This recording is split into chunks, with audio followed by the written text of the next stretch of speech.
Apreciados docentes, sean ustedes bienvenidos a esta charla que vamos a trabajar en esta semana en lo que tiene que ver con algunos aspectos importantes en lo que es la presentación de un proyecto, especialmente en un proyecto de investigación.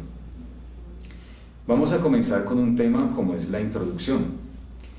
Por todos ustedes es sabido que la introducción es una de las secciones principales del documento del proyecto, pero esa que es tan importante es la última que se realiza o que se estructura cuando estamos elaborando el documento como tal. El propósito de una introducción es la de contextualizar y ubicar al lector en todo lo que encontrará en las siguientes secciones. La introducción también se puede considerar como un resumen de todo el proyecto. Esta debe facilitarle al lector el comprender el sentido general del proyecto. Incluso en ella se pueden presentar antecedentes mismos si es necesario para este fin. La importancia de la introducción llega a tal punto que se puede considerar como el primer capítulo de todo el proyecto. Ahora, ¿cómo se estructura una introducción? Es bueno que tengamos en cuenta algunos aspectos que van a guiar la creación de esta introducción, ya que lo hemos dicho, es el punto o uno de los puntos más importantes dentro del trabajo. Esta introducción se inicia con un párrafo que ubica el problema o el tema central del proyecto. Seguidamente, o en el segundo párrafo, se puede describir el contexto en el cual se llevará a cabo y la manera como el problema que se pretende abordar viene desarrollándose en él. Ya en los siguientes párrafos se procede a explicar la manera como se desarrolló el proyecto, la propuesta de intervención y si se siguió una metodología en particular. Es importante establecer que los siguientes párrafos, que ya son los que cierran el texto, deben motivar al lector a continuar con la lectura del documento, o sea que debemos generar una importancia tal que abarque la atención del lector.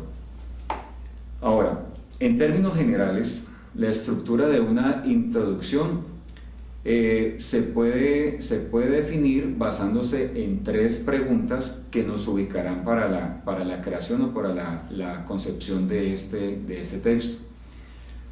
La primera pregunta es ¿por qué abordar el problema? La segunda, ¿qué se pretende al momento de abordar este problema? Y la tercera pregunta, ¿cómo se obtendrán los resultados esperados? Nosotros tenemos en cuenta esas tres preguntas y tratamos de darle respuesta en la introducción, sin generar una separación a cada una de ellas. Básicamente dándole la respuesta, pero en una forma fluida y continua. Como ustedes pueden ver, la introducción básicamente es un mapeo de todo el proyecto. De ahí que esta se escribe al final y de alguna manera se estructura todo lo que es la validez del proyecto que ustedes están adelantando. Con esta introducción, básicamente lo que nosotros hacemos es cautivar la atención del lector y motivarlo para que él continúe con la lectura de todo el trabajo. Algunas recomendaciones a tener en cuenta, pues adicionales a lo que ya hemos planteado sobre cómo escribimos la introducción, es que dentro de una introducción no se deben generar subtítulos. Básicamente tenemos el título inicial que es introducción. Los párrafos se deben desarrollar de una manera lógica, pero cada uno de los párrafos aborda un tema determinado. Estos párrafos no pueden ser muy extensos.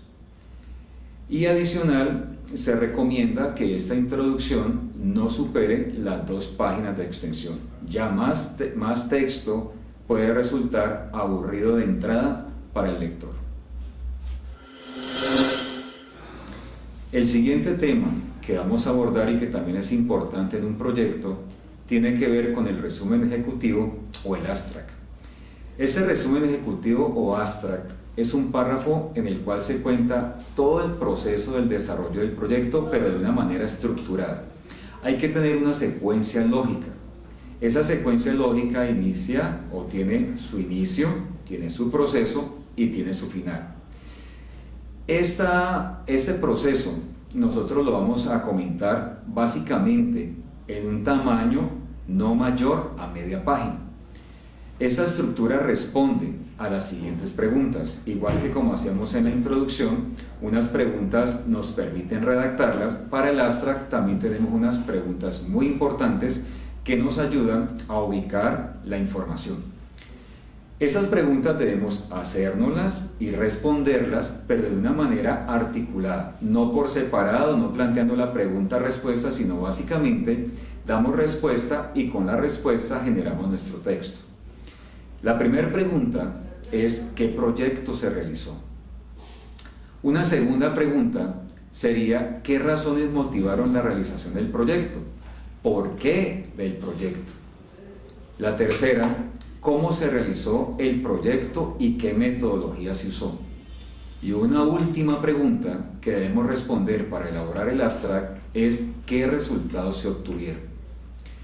Esa redacción se recomienda que sea clara, sencilla y con mucha precisión. El resumen ejecutivo o abstract debe presentar la información en pocas líneas. Entonces, como hay que presentarlo en pocas líneas, debemos evitar todo lo que sea de anécdotas o elementos casuísticos, porque realmente tenemos solamente media página para plantear la respuesta a las 4 preguntas anteriores que les había mencionado. Otro aspecto importante dentro del desarrollo de un proyecto tiene que ver con las referencias bibliográficas. Las referencias bibliográficas son la evidencia de la seriedad y el rigor con el que se desarrolló el proyecto. Para su desarrollo se requiere de una gran disciplina en la captura de los datos de las fuentes consultadas. No importa de dónde las hayamos obtenido, de un libro, de una tesis, de una revista, de una página web o de cualquier otro sitio o texto. En este aspecto se suele presentar muchos errores, ya que omitimos esa información. En muchas ocasiones tomamos nota o revisamos información, pero no tenemos la precaución de tomar los elementos o la información de donde se obtuvo, o sea, las fuentes que nosotros estamos trabajando. Y a veces incluimos esta información en el texto y resulta que al no tener la referencia bibliográfica de donde se obtuvo, podemos estar incurriendo en algo que hoy se conoce como plagio. Al momento de nosotros obtener una fuente, debemos tener unos datos muy precisos. Después de tener esos datos precisos, ya es posible que nosotros las estructuremos, como les voy a explicar más adelante. Siempre que leamos, siempre que consultemos un texto que vamos a utilizar dentro de un proyecto, debemos tomar la siguiente información: el autor, el nombre de la fuente, el año de publicación, la ciudad de publicación, la editorial, las páginas consultadas y el total de páginas que tenía este texto. Cuando ya nosotros tenemos esta información y tenemos muy clara y muy ordenada, ya podemos asegurar cumplir con una de las estructuras que se están utilizando en Colombia en este momento para lo que es las referencias bibliográficas.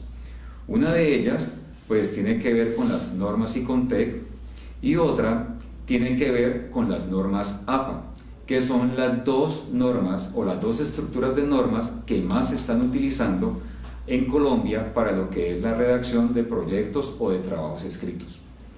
Es importante tener presente que en el momento de empezar a redactar el proyecto como tal, ya usted debe tener claro cuál de estas 2 normas son las que van a utilizar para poder estructurar sus referencias bibliográficas. El último punto sobre el cual les quiero hablar y que también resulta muy importante en la presentación de un proyecto tiene que ver con los anexos. Los anexos dentro de un trabajo escrito o proyecto se constituyen como el material documental que sirve de aporte y evidencia a todo lo desarrollado dentro del proyecto y que, sin embargo, no es necesario que esté dentro del cuerpo del proyecto. Son importantes, aportaron información, pero no pueden estar ocupando ese espacio dentro del proyecto como tal. Los anexos de un proyecto pues pueden ser los formatos de encuestas, las muestras de las encuestas, los archivos fotográficos, los artículos relacionados con el tema de investigación, las tablas de datos, listados que se hayan generado, evidencias y muestra de trabajo realizado por la comunidad y todas aquellas otras fuentes que ustedes utilizaron dentro del proyecto, que aportaron al proyecto, pero que no necesitamos que esté dentro del cuerpo del proyecto. Al momento de definir los anexos, deben seleccionarse muy bien. No es anexos por ocupar, por que tengamos más información o mucha información para mostrar. Es aquella información que le va a permitir al lector generar una idea o complementar la idea de lo que está leyendo dentro del proyecto. Y es muy importante porque dentro del cuerpo del proyecto vamos a estar haciendo referencia a esos anexos. Van a estar enumerados y vamos a estar direccionando al lector para que los consulte y complementen las ideas que están obteniendo dentro de la lectura del proyecto como tal. Esa parte es importante y va al final del proyecto. Con esto yo quería terminar los temas del día y darle las gracias por su atención y espero que les sirva para la presentación de un proyecto que quieran realizar, ya sea a nivel de universidad o a nivel de sus instituciones de las cuales usted hace parte. Muchas gracias.